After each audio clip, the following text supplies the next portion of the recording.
আপনারা মনে রাখবেন, এই জনগণ আপনাদের বিকল্প খুঁজে নেবে। আপনাদের এই ধরনের কোনো হিম্মত ছিল না ফ্যাসিবাদ সরকারকে প্রশ্নবিদ্ধ করার। আমরা কঠিন ভাষায়, শক্ত ভাষায় বলতে চাই, 5 আগস্ট পর্যন্ত আমরা দেখেছি যদি হাসিনা না পড়তো, যদি ফ্যাসিবাদ সরকার টিকে যেত, আবার ঠিক কিন্তু আপনারা এই ফ্যাসিবাদী সরকারের পদলেহন করে, এই আওয়ামী লীগ সরকারের পদলেহন করে কিন্তু আপনারা আবার চাকরি করতেন। মানে এখন সচিবালয়েও দেখলাম আন্দোলন হচ্ছে, বিক্ষোভ হচ্ছে, এনবিআর সংস্কারও বাধা দেওয়া হচ্ছে। দেখেন, আমরা আপনাদেরকে বলতে চাই, যখন 5 আগস্টের জুলাই গণঅভ্যুত্থান চলছিল, আপনারা কিন্তু কালো ব্যাজ ধারণ করে শেখ হাসিনাকে সমর্থন জানিয়ে আপনারা হচ্ছেন অফিস করেছেন। আপনারা কিন্তু এখন আপনারা হচ্ছেন হুমকি দেন যে আপনারা হচ্ছেন অফিস চলতে দিবেন না, আপনারা হচ্ছেন অফিস বন্ধ করে রাখবেন। 5 আগস্ট কিন্তু আপনাদের এই হিম্মতটা ছিল না যে শেখ হাসিনার চোখে আঙুল দিয়ে শেখ হাসিনার ক্ষমতাকে প্রশ্নবিদ্ধ করে আপনারা কিন্তু তখন কেউ পদত্যাগ করেননি। আপনাদের একজন কর্মকর্তা কর্মচারী বাংলাদেশের স্বাধীনতা পরবর্তী সময়ে আমাদের যদি অসহায় দুর্ভোগের রেজিমেন্ট হিসেবে পরিচিত হয়, সেটা হচ্ছে সচিবালয়, এবং দুর্নীতির আতুরঘর হিসেবে পরিচিত হয় সেটা হচ্ছে এনবিআর।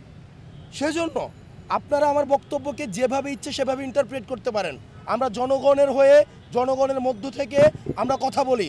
আপনারা 5 আগস্ট পর্যন্ত, আমরা কঠিন ভাষায়, শক্ত ভাষায় বলতে চাই, 5 আগস্ট পর্যন্ত আমরা দেখেছি যদি হাসিনা না পড়তো, যদি ফ্যাসিবাদ সরকার টিকে যেত, আবার ঠিক কিন্তু আপনারা এই ফ্যাসিবাদী সরকারের পদলেহন করে, এই আওয়ামী লীগ সরকারের পদলেহন করে কিন্তু আপনারা আবার চাকরি করতেন। সুতরাং আপনারা যদি এই 5 আগস্ট পরবর্তী বাংলাদেশে আপনারা জনগণের মুখোমুখি দাঁড়িয়ে আপনারা যদি এই সরকারকে আপনারা হুমকি দেন, ধামকি দেন যে এই সরকার সংস্কার কার্যক্রম যদি করে থাকে তাহলে সেটিকে আপনারা বাধা দিবেন, আপনারা মনে রাখবেন এই জনগণ আপনাদের বিকল্প খুঁজে নেবে। 5 আগস্ট পর্যন্ত আপনাদের একজনেরও কোন সচিবালয়ের কোন সচিব, কোন কর্মকর্তা, কোন কর্মচারী কি পদত্যাগ করেছিল? একজন কি পদত্যাগ করেছিল? এই যে রাস্তার মধ্যে সন্তানদেরকে, সাধারণ নাগরিকদের এইভাবে যে রাস্তার মধ্যে গুলি করে হত্যা করছিল, একজন সচিব, একজন আমলা, রাষ্ট্রের একজন নাগরিক, একজন সরকারি চাকরিজীবী কি পদত্যাগের কোনো খবর এসেছে? আজকে যখন দেখবেন সরকার কার্যক্রম শুরু করেছে, তারা বাধা হয়ে দাঁড়াচ্ছে, যেখানে সহযোগিতা করার দরকার ছিল। আপনারা এটা ভাববেন না যে আপনাদের বিকল্প নাই, জনগণ বিকল্প খুঁজে নেবে। সুতরাং সরকারকে সহযোগিতা করুন, সংস্কার কার্যক্রমকে সহযোগিতা করুন। আপনাদের যদি সংস্কার কার্যক্রম নিয়ে কোনো পর্যালোচনা থাকে, কোনো মন্তব্য থাকে, সেটা আপনারা নিজেরা আলোচনার মধ্য দিয়ে সেটা সমাধান করুন। কিন্তু সরকারকে যদি জিম্মি করেন, সেটার পরিস্থিতি ভালো হবে না। কারণ আপনাদের এই হিম্মত ছিল না, আপনাদের এই ধরনের কোনো হিম্মত ছিল না ফ্যাসিবাদ সরকারকে প্রশ্নবিদ্ধ করার।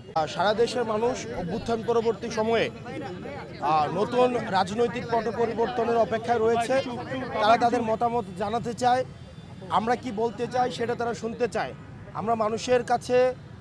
আমরা মানুষের মধ্যে অপেক্ষা দেখেছি, আগ্রহ দেখেছি, এবং নতুন রাজনৈতিক দল নিয়ে তাদের আগ্রহ দেখেছি।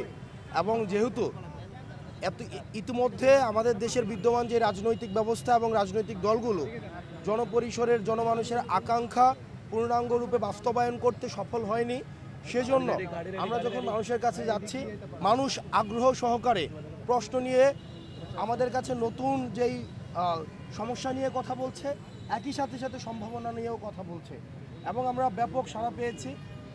মানুষের সাথে আমাদের যে যোগাযোগ হচ্ছে, আমরা দেখতে পাচ্ছি তাদের মধ্যে আগ্রহ রয়েছে আমাদের এনসিপি নিয়ে।